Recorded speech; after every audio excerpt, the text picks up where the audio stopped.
DM अंदर हैं या बाहर? हेलो फ्रेंड्स, डीएम अंदर हैं या बाहर, ये बड़ा ही मज़ेदार और साथ ही क्यूरियस क्वेश्चन है, क्योंकि आज की डेट में ट्विन फ्लेम्स की संख्या ऐसे हो गई है जैसे अब संसार में ट्विन फ्लेम्स के अलावा कुछ बचा ही नहीं है। समाज में तो हिंदू, मुस्लिम, सिख, ईसाई, बौद्ध, जैन सब हैं। व्यवसायी, राजनीतिज्ञ, नौकरी पेशा, स्टूडेंट सब हैं। पर यूट्यूब पर, सोशल मीडिया में बस ट्विन फ्लेम्स ही हैं। जिसको देखो वो ट्विन फ्लेम बना बैठा है और सब प्यार के देवी देवता हैं। इससे आगे ये निकल गए हैं, इतने आगे ये निकल गए हैं कि अब परमात्मा में कोई रस बचा ही नहीं है। पर विडंबना ये है कि इनमें 95% गर्ल्स हैं और 5% ही बॉयज़ हैं।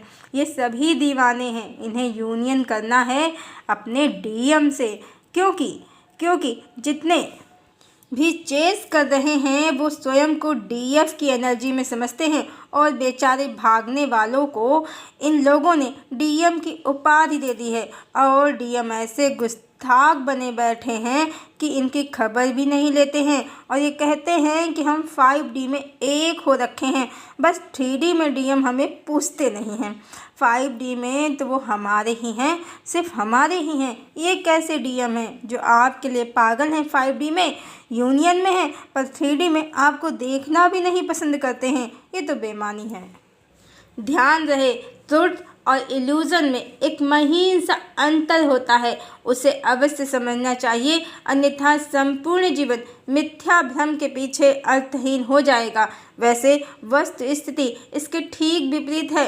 इस संसार में प्रत्येक जीवात्मा आई ही इसीलिए है कि वो अपने सत्य स्वरूप को जाने, उसे पाए, सेल्फ रियलाइजेशन करे और मोक्ष को प्राप्त करे। और ये परम सत्य है कि हर जीवात्मा इस संसार में शिव और शक्ति की ऊर्जा से मिलकर ही बनती है। सबके अंदर ही डीएम और डीएफ दोनों की ऊर्जा है और इसीलिए हर जीवात्मा पूर्ण होती है। पूर्णमदः पूर्णमिदं पूर्णस्य पूर्णमादाय पूर्णात् पूर्णम् उदच्यते पूर्णमेव अवशिष्यते। इस श्लोक का जो अर्थ है वो 1000% प्रमाणित करता है कि पूर्ण परमात्मा से उत्पन्न होने वाली हर जीवात्मा पूर्ण होती है स्वयं में। हर जीवात्मा शिव शक्ति के मिलन से बनी है, स्वयं ही एक ट्विन फ्लेम है। कोई भी ऐसी जीवात्मा नहीं हो सकती जो मात्र शक्ति से बनी हो या मात्र शिव से।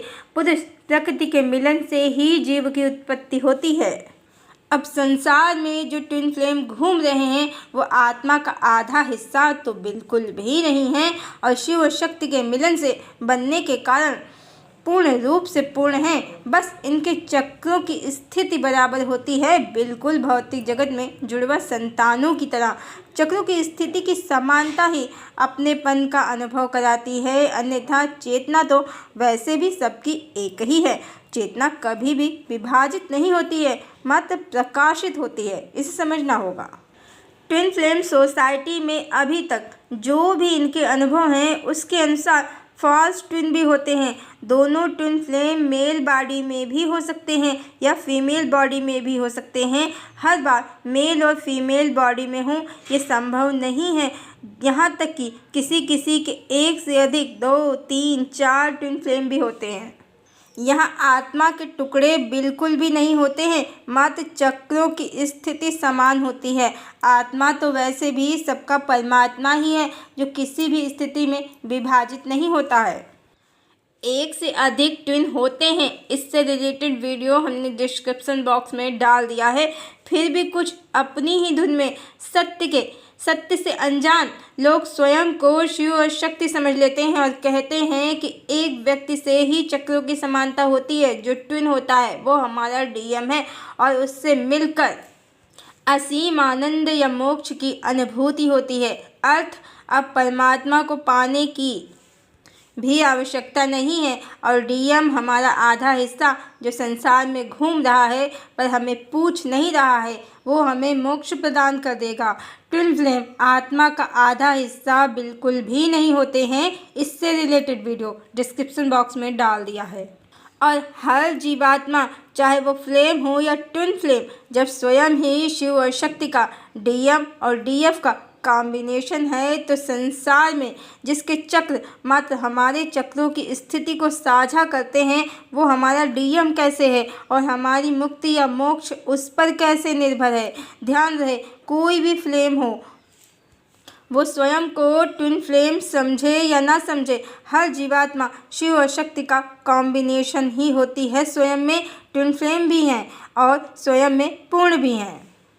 जो स्वयं की चेतना का शिव तत्व है उसे ही स्वयं की चेतना के शक्ति तत्व को जागृत करके पाना है। यही आत्म साक्षात्कार या अहम ब्रह्मास्मि या मुक्ति का मार्ग है।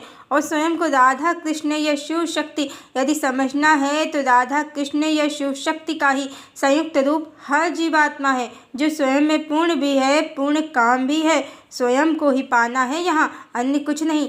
और भौतिक जगत में घूम रही किसी जीवात्मा को स्वयं का शिव समझना और स्वयं को उसकी शक्ति समझना ये मात्र एक भ्रम है, क्योंकि उसके चक्रों की पोजीशन मात्र आपके चक्रों के समान है।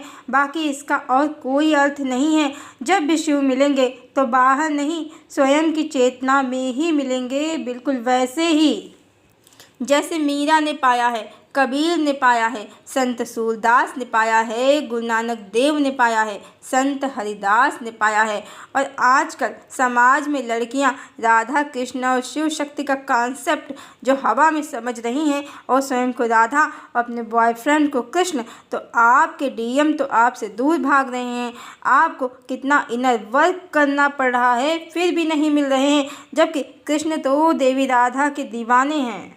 क्यों? क्योंकि जिन्हें आप अपना डीएम समझ रहे हैं वो भी आपकी तरह एक जीवात्मा है, जो माया के संसार में स्वयं का अस्तित्व ढूंढने आए हैं। जबकि कृष्ण कौन है? स्वयं शिव तत्व हैं, जिससे हर जीवात्मा बनती है, ट्विन फ्लेम भी। और देवी राधा स्वयं शक्ति तत्व हैं, जिनसे मिलकर ही शिव जीवों की रचना कर पाते हैं। इस तरह देवी राधा जगत जननी भी हैं। कोई भी जो स्वयं को राधा कृष्ण समझते हैं तो राधा कृष्ण का सत्य अवश्य जाने। राधा कृष्ण कोई दो समान चक्रों की स्थिति को धारण करने वाली जीवात्माएं न होकर मूल चेतना है, सुप्रीम फ्लेम है, जिसका शिव तत्व स्वयं देवी राधा है और शिव तत्व स्वयं भगवान कृष्ण हैं। और इसी मूल चेतना के स्वरूप को पुनः पाना ही मोक्ष है, उसका आनंद है। हर जीवात्मा परमात्मा का पूर्ण प्रतिबिंब अवश्य है, पर मूल तो परमात्मा ही है। इसलिए प्रतिबिंब से प्रतिबिंब का मिलना आनंद जरूर दे सकता है, पर यह ना तो मोक्ष है और ना परमानंद। जो इसे मोक्ष समझ रहे हैं तो वो भ्रम में है, बिल्कुल वैसे ही जैसे प्रेमी प्रेमिका एक दूसरे को पाकर सब पा लिया है ऐसा समझते हैं।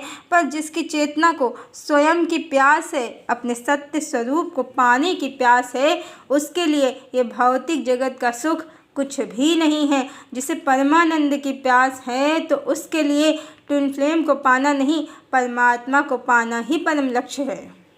जिसकी चेतना ने अपना सत्य नहीं जाना है तो वही ऐसी कल्पना में डूबे रहते हैं कि डीएम जो बाहर घूम रहे हैं उन्हीं की चेतना से मिलन मुक्ति है।